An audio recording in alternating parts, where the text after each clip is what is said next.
Հաշվար, թե հիմա դες քանի ձայն է պետք, որովհետեւ 4% շեմը դուք հաղթարեք, որտեղ միտեղ կարդում ենք 60 ձայնի մասներ, որտեղ միտեղ դրված է 790, հիմա եթե 60 ձայնի մասն է խոսքը, դուք նշեցիք, որ ձեր հաշվարկների արդյունքում 120 ձայն արդեն իսկ պակաս են հաշվել, դրանով ստացվում, որ դուք անցնում եք խորհրդարան, եւ նաեւ երկրորդ հարցը, չնայած որ դուք նշեցիք քննարկումների արդյունքում, բայց նաեւ ընդդիմադիր դաշտում գործող քաղաքական գործիչները նաեւ պնդում են, որ պետք չէ վերցնել մանդատները, եթե դուք ստանում եք ձեզ համար անցողիկ շեմի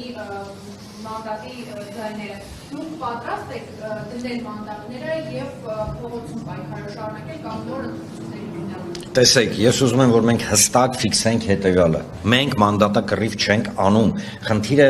հետևյալն է, որ մենք ի սկզբանե հայտարարել ենք եւ եւս մեկ անգամ վերահաստատում եմ, որ մենք գնալու ենք մեր ընտրողների ամեն ձայնի հետևից։ Մենք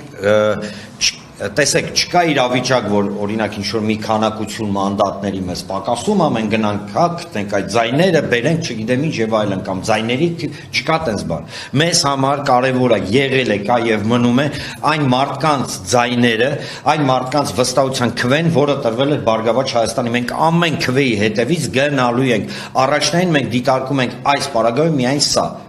այսքանը։